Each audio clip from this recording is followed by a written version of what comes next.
guys. I'm making this video to help people to understand what is the purpose of gang stalking and harassing a person systematically. Gang stalking has nothing to do with protecting the people of America.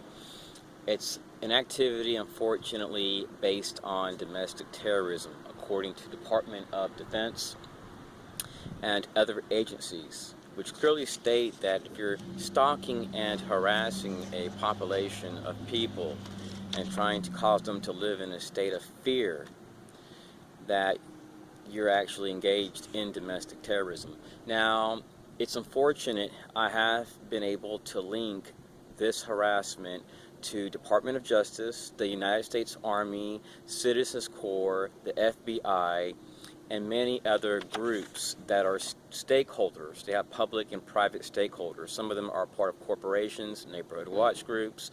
They're friends and relatives of these people. Many of them are sworn to secrecy. When we look at the handbooks of these clandestine agencies, we see that many of them have handbooks that talk about the Stasi and the methods that they used. And these were the Blue Lodge Freemasons of East Germany. And they used tactics such as slander, persistent surveillance, all types of tactics to make people appear to be delusional, as they are crazy. And gang stalking is done in that way. They use tactics such as street theater. Let me give you an example. Let's look at Myron May. He was perfectly sane, and all of a sudden he's reporting that he's being systematically harassed. And when we look at my videos, you see that I'm being harassed in school, at home. When I first moved here, I had a lady move in weeks later, and every time I went outside, she came outside wearing the same clothes. So for a whole year, she wore the same clothes, and every time I got home, she would exit the place. I knew something wasn't right. Now, if you look at my video called Unconstitutional Treatment, or no, Citizens Corps Unconstitutional Treatment, you will see that I have been confronted. And the tactics that these people use are done to instill fear. Now, if you look at my channel, you'll see I have many PDFs concerning the harassment I've experienced in other states. So I've been going through this state to state. Now, people that are mostly, they'll have types of contractors, U.S. Army.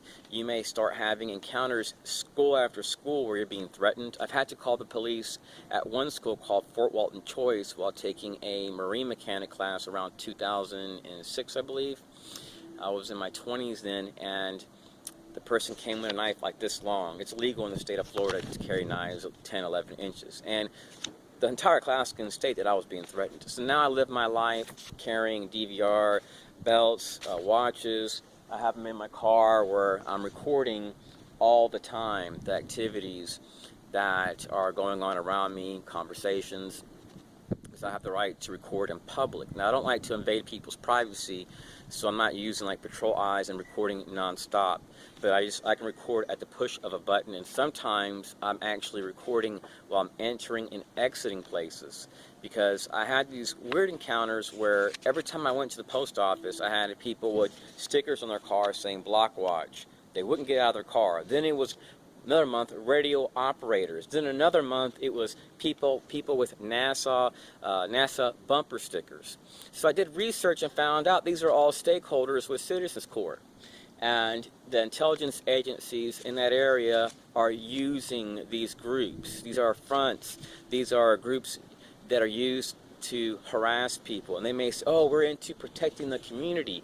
But then when you look at their connections, you see that a lot of these people have a history of being racist. When we look at like the Texas Association of Regional Councils, we need to look at who runs Citizens Corps. It's managed by FEMA and DHS, but also managed by Texas Association of Regional Councils. They provide training for police, and they're teaching police these tactics like you see in my video called Citizens Corps and Unconstitutional Treatment. So this movement is masked under titles like community engagement, community-oriented policing, a SAP, a special, unacknowledged special access program, and these programs are based on harming people. It's not about helping people, saying, hey, how can we help our veterans? Or we don't see stuff like that. And this is actually encouraged through our governors at times, because our governors run the fusion centers. And this stuff is kept secret. These people have to sign non-disclosure agreements. And then on top of that, we have Homeland Security committees in each state, and they're normally ran by politicians. And in some states, you may have them filled with feminists. I'm talking about the gutter garbage of the world. I mean, people that want to destroy our constitutional rights, destroy men and their ability to even rent in ghettos, like we see now all across America. And towards the end of this video, I'm going to share a little template, something you can make real easy that can empower our veterans to rent in ghettos. We're not going to see U.S. Army and these people running to help our veterans, I promise you. Or DOJ, and these organizations. People only care about themselves. So I want to share with people different ways you can detect gang stalking. First of all, if every time you go to a store you have 3 red cars show up next to your vehicle, know that something's not right. If it's happening 10 times a day, it has to be happening systematically. And don't say you're gang stalked when you don't have proof. Unless you want to come with proof to those that are online, so that way you don't make the target individual community look bad. You want to come with proof, like, hey, every time I come here, I'm having cop cars show up, I'm having firefighters show up, I'm having EMS show up, being systematically followed and harassed by women in stores, and our kids are saying, I'm going to kill you, and you're having it happening 10 times. And then get their tags. Look to see if they're tied to InfraGard or tied to some terrorist organization, so that way we can put this information out there. Now, my best information that I have is going to be shared on the internet pretty soon. I've come to the realization that the people doing this to me have no intentions of stopping, and I'm being systematically stalked and harassed in the community, as you can see from my previous videos. A lot of these people have extra hair around their ears, long beards. They have connections to police, strong ties to Freemasons. So I'm assuming that this is a Jewish institution, because every time when we look on TV, we see that. Hold on one second. Thing for them, my notes. So we see that these groups are filled with people that think that they're better than everyone else. After all, if the knowledge that they have is good, it should be shared with all the people, just like the Bible. And then when we look at a lot of these people, we see that it's just firefighters, EMS, people that have money a lot of times, not always the smartest bunch of people in the world. So I passed the Mensa test in the past, and I know I'm not no dummy. So these people try to use your circumstances, and they try to marginalize. I actually called Department of Justice to complain about an organization that I felt was harassing me, and come to find out they have close ties to this organization. So America's not what it seems to be. You really don't have the rights to freedom of speech, because your rights to freedom of speech do not cover information which is used by our intelligence agencies, which is held at times as restricted, confidential, classified, top secret. And when we look at even the UN manuals for community policing, we see that. We see those same codes like top secret, confidential, because there is a lot of stuff going on in our country, and a lot of organizations are abusing the information sharing. It's leading to false flag events. We're having shootings in our schools and in our communities because of these activities. But America will never know just how many problems this gang stalking has led to. We've seen it with the Baton Rouge shooter, with Myron May, the Pulse nightclub. My God, who knows, even in Las Vegas, that could have been another false flag event. So these people do a lot of psychological profiling, and they study the target first, and they will break into your homes. It's really sad. If you're a hard target, you may notice food tampering and damage to your vehicles. So anyways, I'm going to add a clip at the very end of this video, so that way if you're a veteran, you're someone that's being denied the right to rent in ghettos, maybe what I'm going to share can help you. You just get, it's a little letter where it's pretty much, you can make your own, just stating, okay, you know, you have a relative that's a bank manager or whatever, you can staple a business card onto the letter, hand it to a person, hand it to the apartment manager, because a lot of places expect you to make 2 to 3 times more than the rent. And that's causing a lot of men to be living with their families at a late age. So it's one thing to be marginalized, and it's another thing to be living with your mom and dad at a late age, and then to be gang stalked by a bunch of women and radical feminists. It's a good way to cause a serious, serious problem. See, when you're dealing with marginalized people, you're dealing with people that, first of all, don't have nothing to lose. They're not going to work to raise a family. They're not going to work and, you know, waking up saying, oh, I love life. They're going to work so they can't rent, so they can't date. So that's a situation for millions of men. I've seen it with men. I've known men that have gone to Harvard, Princeton, and there's relatives that can testify to this, living with mom and dad right now. The millennials have it tough.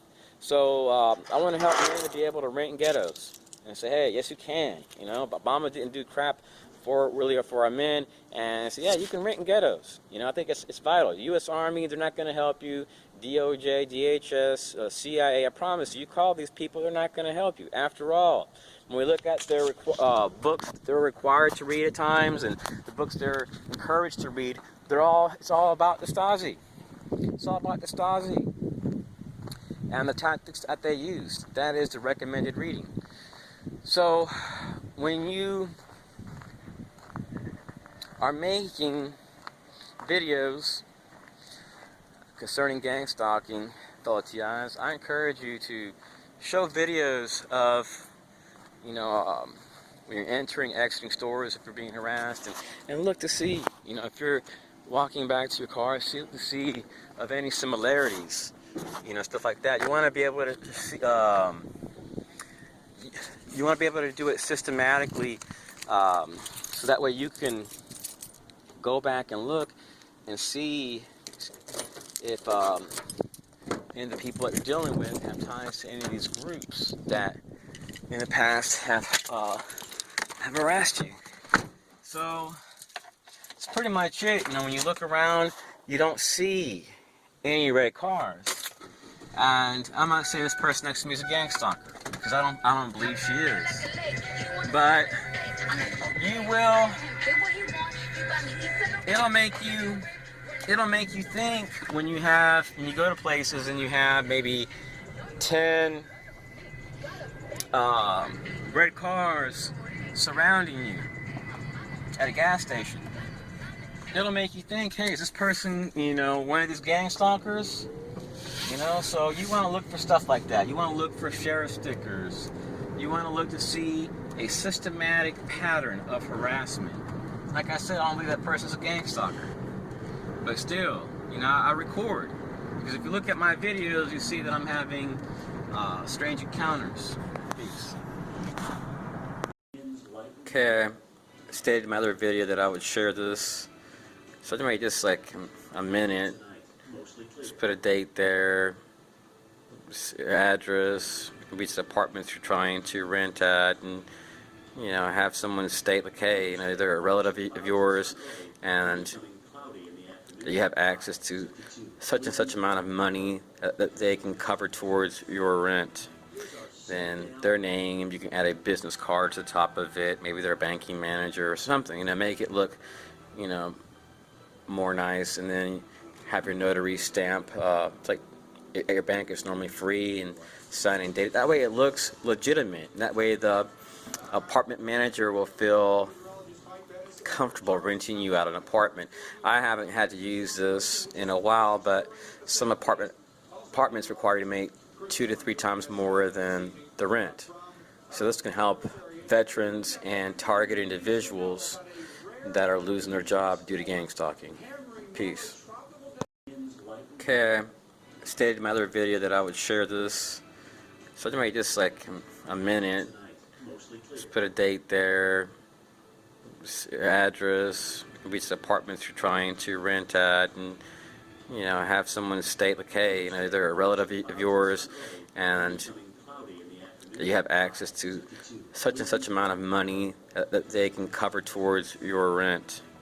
Then their name, you can add a business card to the top of it, maybe they're a banking manager or something, you know, make it look, you know, more nice, and then have your notary stamp. It's like your bank is normally free and signing date. That way it looks legitimate. And that way the apartment manager will feel comfortable renting you out an apartment. I haven't had to use this in a while, but some apartments require you to make 2 to 3 times more than the rent. So this can help veterans and target individuals that are losing their job due to gang stalking. Peace.